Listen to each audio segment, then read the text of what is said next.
Hello, everyone, and welcome to War of the Stars, a Star Wars podcast. Come to you, as always, from deep within the Outer Rim, far beyond the watchful eyes of the Galactic Empire. My name is John Mark Tolly, and joining me, as always, is my host, Mr. Garret Jones. That's right. How's it going, everybody? Well, it's going okay out here. I guess you are out in the dual twin sons of Tatooine. Um, With all the lack of mosquito abatement, it feels a lot like Geonosis. There's a lot of bugs. Or as hot as it is, it might be Mustafar. That's pretty accurate. Although I haven't seen any rivers of lava lately, so that's fingers crossed that we don't have that problem. That would really suck. Oh man. I don't know how hot it is over there, but it's actually nice today. I'm not sure what the temperature is, but yeah, it was relatively nice. So we have a balmy 110 today. Yeah. Well, we are. Let's just dive right into it. Yes. Sorry, I was looking at. Last week we talked about how the Empire lost its empire, and I love the title that you gave for the episode. The Empire Strikes Out. Yeah, I thought that was great. Yes. And today we are looking at the opposite end. We're looking at how the rebel scum managed to defeat the Empire. Oh my gosh. How a small band of rebels took down the greatest military in the galaxy. Sheer dumb luck and hubris on the part of the Empire. Yeah. That's my guess. I mean, let's just yeah. So what are your thoughts on this? I mean, it's interesting because at one end you have what we said yesterday, where when I mentioned the Roman Empire and how armies, once they these armies, once they started to try and stand toe to toe with Rome, they would get defeated. I kind of said that was kind of the same thing, but yet that's literally how the rebels, the final battle, how they did it. They stood toe to toe, but by that time they'd built up enough military might that they were able to, and they did that through guerrilla tactics, these small attacks leading up to bigger and bigger and bigger attacks, and bigger, taking more and more chunks out of the imperial military, which led to planets like Mon Cala, adding their fleet to the rebels, so they were actually able to stand capital ship to capital ship with the rebels, instead of using fighters and smaller crafts and just doing hit and run tactics. Right. Eventually you had to come to a point where if you wanted to defeat the Empire, you had to fight the Empire more or less on their terms, or on their level, at least. Major victories require that show of military force, whereas like the smaller skirmishes, you could go, the fewer the better. I mean, that's why the rescue attempt at the Death Star in the first film worked so well, is because, one, they weren't anticipating a rescue of any kind. I mean, the only reason why the Millennium Falcon wasn't blown to smithereens was because all of a sudden this transport shows up, and in Alderaan, which is exactly where they're expecting transport for droids to be going. And instead of thinking, this could be a threat, droids are probably there, which they were, but they had no way of knowing.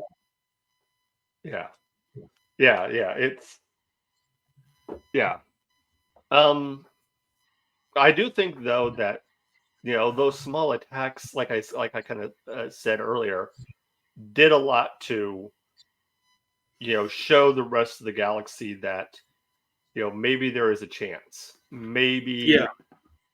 And if you look at both new canon and legends, things like the Battle of Yavin, and even though it was technically a loss for the rebels, the Battle of Hoth proved that the Empire wasn't unstoppable, that they could be thwarted. They could be thwarted, which led to more and more people, planets, groups, standing up against them. And it's been kind of a just looking at how everything happened in the trilogy. Like most of it relied on. I mean, because if up until if you go back and you look at Star Wars Rebels, you look at Rogue One. There were even issues in amongst the rebellion because there's a lot of splintered factions that eventually culminated in one cohesive, organized group. And I think they didn't really start gaining traction until they started communicating and banding together. Because you look at Saw Gerrera's group, and they were chaos. They were causing as much problem for the rebellion as they were for the Empire. Yeah. I think that's why a person like Mon Mothma was so important to the rebellion, and I think that's one advantage the rebellion had over the Empire was they had better leaders. I think, or at least they had a better figure. They had a better figurehead. They had someone that once she came in, she was able to, and that's why I'm kind of interested to see when Andor season 2 comes out, is to see if they look on that, if they kind of play on that with Mon Mothma kind of bringing all these groups together in into a cohesive unit. Yeah, I think that was one thing that helped. Yeah, and so like part of Mon Mothma was a political leader just like Palpatine was, but the difference was like her style of leadership. It wasn't like she wasn't trying to consolidate power. She didn't even want to lead. All she wanted to do was help organize and make sure that everybody was in communication. And she wanted to help fund it as much as possible. And so you see this. It's the complete polar opposite, this antithesis of what Palpatine was. Palpatine wanted to consolidate. He wanted to control. He wanted to direct.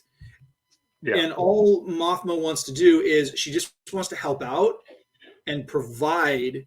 And she wasn't intending to be a leader. All she wanted to do was be a financial backer for this. She wanted to help get information out. She wanted to rally troops. That was it. And so we see that in Andor.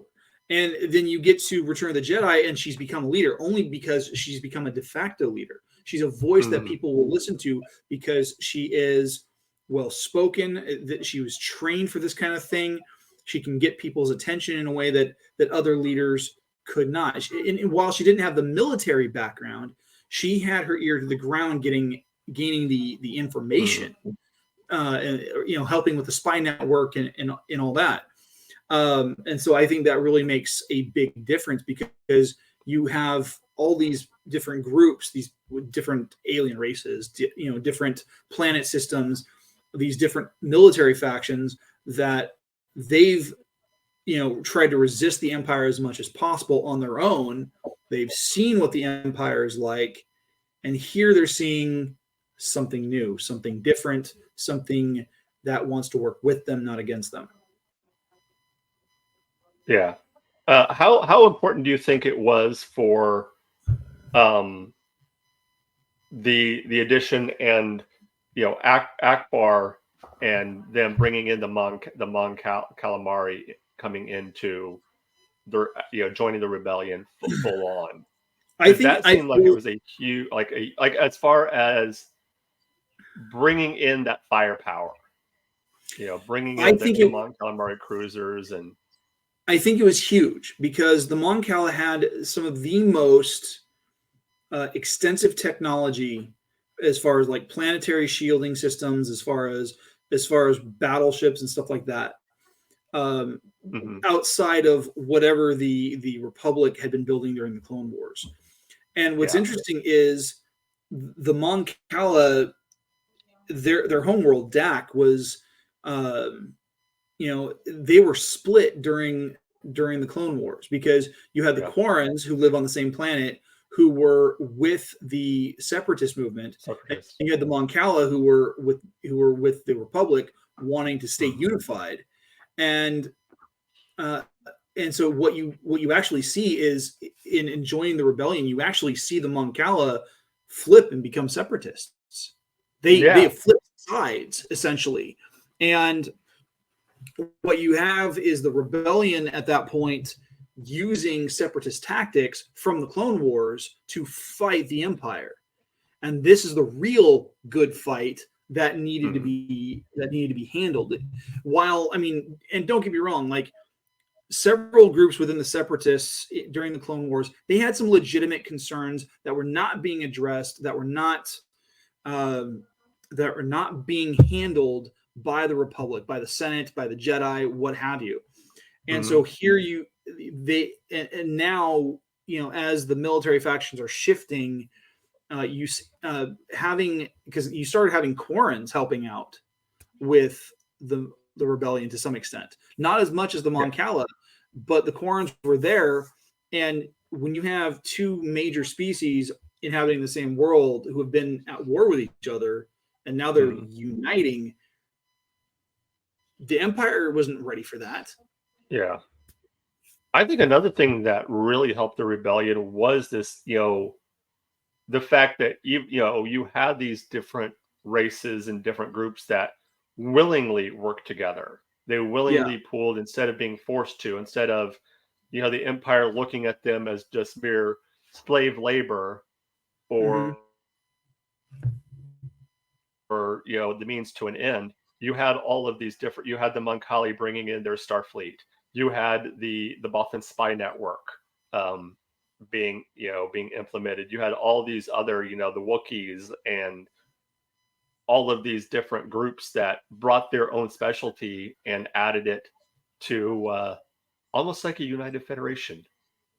Yeah. Well, and the other thing that helps out is that it also helped the rebellion that Vader essentially failed in eradicating all of the Jedi.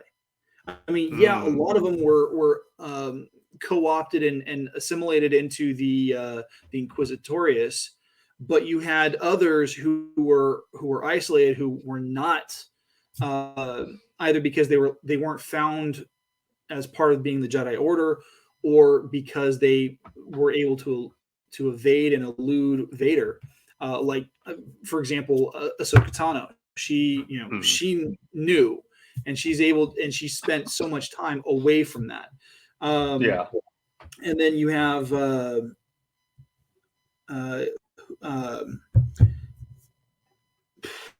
I'm blanking. Kanan Jarrus. He's he from Rebels. Ezra. No, that Ezra Bridger. Kanan Jarrus is Ezra's master, his mentor. Master, yeah. And so, but you had the two of them, and they helped out, especially because they were smugglers, they were spies. They helped out with the rebellion, fighting against the Empire, doing their thing on Lothal. And for the most part, they were just one splinter cell of rebels that helped out in the larger scope. But having Force users, especially once Luke identified himself as a Jedi, that became a banner for them, because because it was the Jedi who should be fighting against the Empire. They were the ones fighting for justice and peace and fairness throughout the galaxy. the very thing that the Empire opposed. And so when you start seeing Force users, Jedi, what have you, going against the Empire, who tried to eradicate all of them, that provides an additional sense of hope. Yeah. Yeah. I think also, and we kind of touched on this last week, the fact, one thing, the Empire didn't help itself in a lot of ways. A lot of times they seem to be fighting more as much with themselves as they were with the rebels. And not that the rebels didn't fight amongst themselves either, but they always seem to have at least somewhat a unified, like, okay, we want to get rid of the Empire, and then we'll just see what happens after that. Right. Well, and one of the biggest issues is that very few people had any plans for what was going to happen once the Empire fell, and you had a lot of these, and you had a lot of these systems that they simply wanted to be free of the Empire, but once they were, they had no idea what to do, and so their own political systems, which relied heavily on the larger organization of first the Republic, then the Empire, started to kind of collapse and fall apart because they didn't have the financial support, for one. They didn't have the economic support. They didn't, and their own leadership had kind of failed them as well. And when you're starting from scratch, basically, it's harder to keep things, to keep that momentum going. Yeah, I think that might be our next topic for next week, is how the rebels won the Galactic Civil War, but then the Republic lost it. The New Republic lost it. Yeah. How they're the fall of the New Republic. I think that would be an interesting topic for next week. So I think we have our topic for next week, at least. Yeah, we do. Yeah, we definitely that's do. Awesome. Well, and what strikes me as kind of odd is that, I mean, the New Republic was an ideal that was, for the most part, a carbon copy of how the Republic had been before. And while they were trying to do things a little differently, they were still doing things almost the same. And so you have this change of hands, and it's like, and like, as we see, especially in episodes of Mandalorian, where the New Republic, like, they're trying to enforce rules, they're trying to enforce laws while still being fair. The other factor to that is that if at any point you were an Imperial agent or operative or officer of some kind or another, they didn't trust you. Yeah. And they let you know it. Further, they also made additional additional complications, and we can touch base on this, next week, of course. Yeah. But they made it very difficult to make sure that whatever Imperial remnant was there was gone. Because if they had been a little but more careful, they would have seen what was going on with Moff Gideon, and eventually what we're going to see with Thrawn, as he comes back in Ahsoka just in a few weeks when that show launches. Yeah.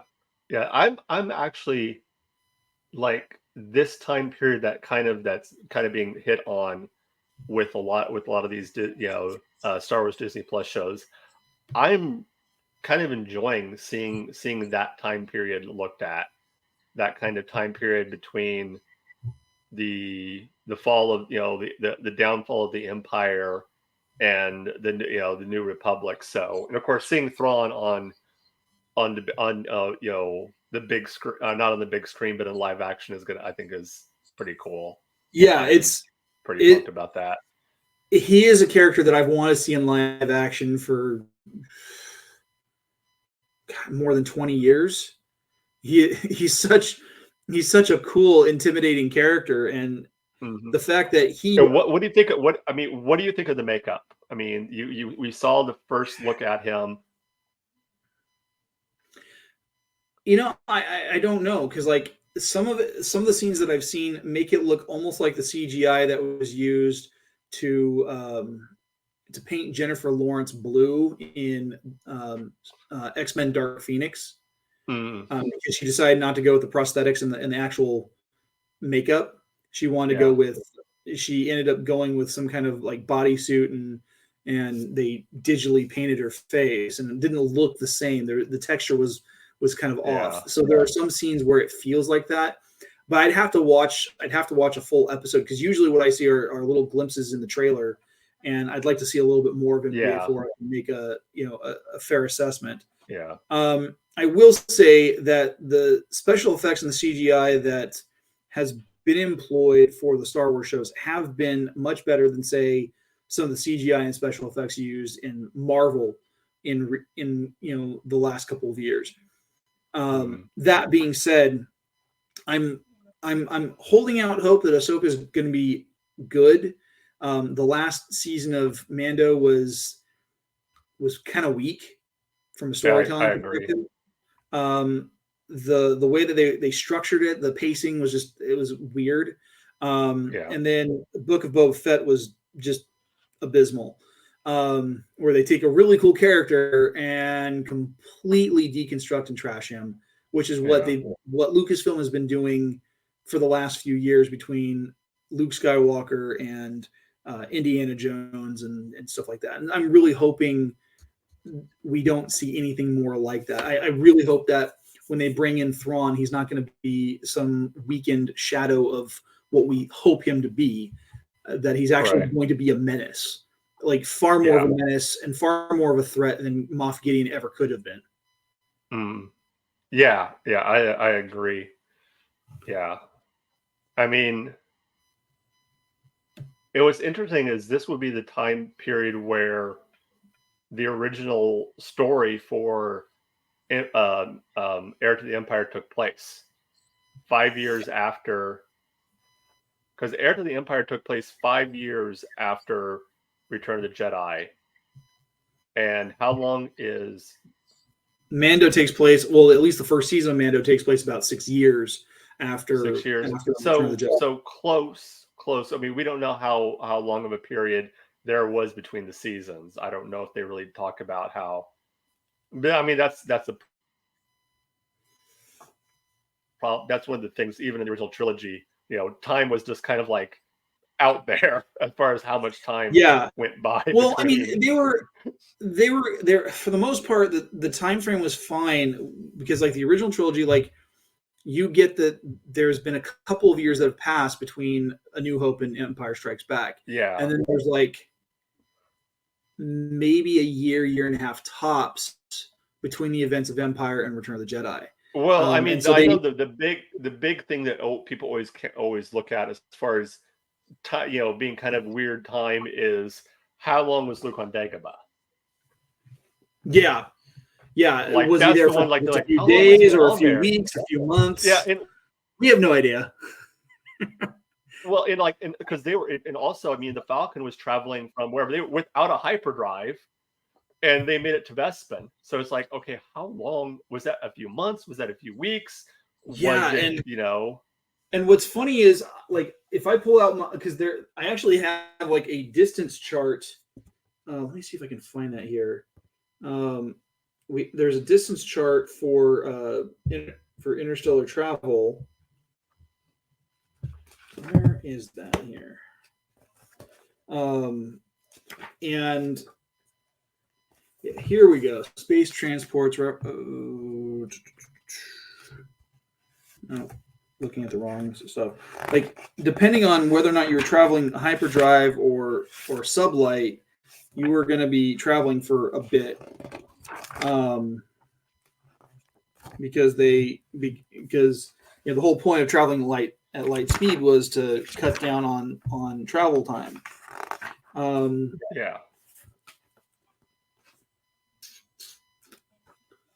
Yeah, it was, and Where is that? I know I've got it here.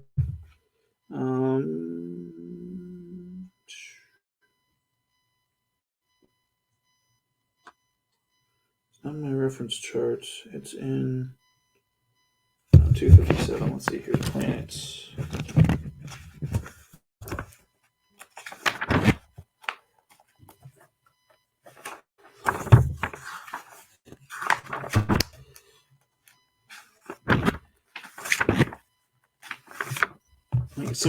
Some of the systems, I mean, were relatively close, but when you're dealing with outer rim stuff, you're going to find it's going to take you forever to get anywhere.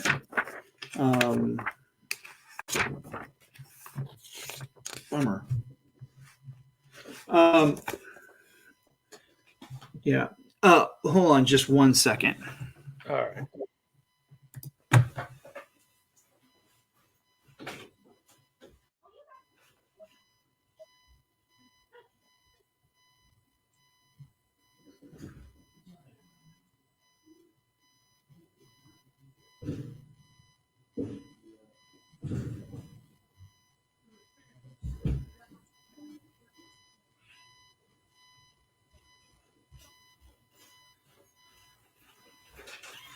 All right, here we go. Yeah, so yeah, the time frame there was kind of bizarre, kind of weird, and yeah. So anyway, let's. I think we're about at that time. I think we are too. Yeah, we're coming down to the wrapping it up. End of the episode here. Yeah. Well, Garrett, why don't you tell the people out there where they can find you at? Well, you guys can find me on Instagram and Twitter at GKJ_publishing. On my social media platforms, I am posting about my books. The series is called The Archives of the Sync Ran. There are 5 books in the system series. And I also talk about my show on YouTube, which is called The Right Way. You can find me on YouTube, GKJ Publishing. On the show, I do author interviews. I do top 10 book recommendations. And this coming Saturday is the last segment of Creator's Corner, where I provide some world-building writing tips for season 5.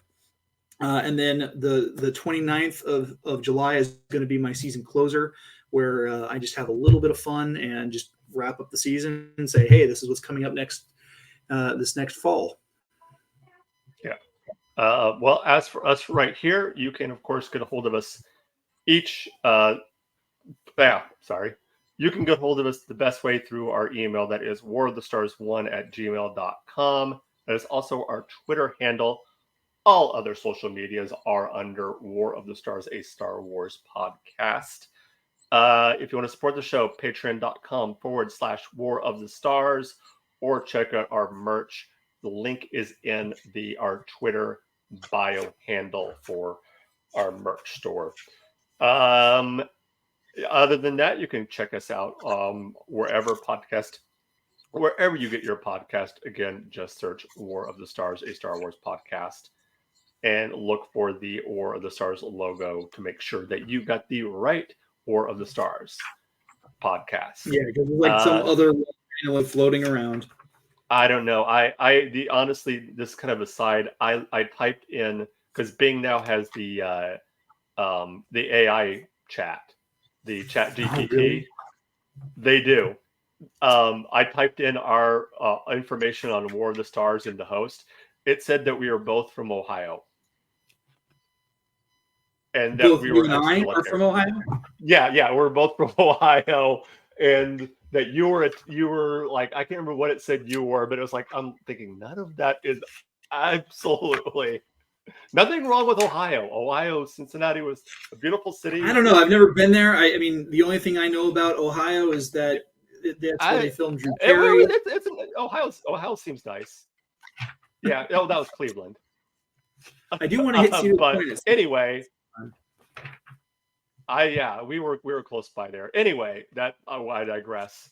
As always, remember, this is not just my Star Wars. This is not just my Star Wars, and not just your Star Wars. this is our Star Wars. Until next time, may the Force be with you. This is the way.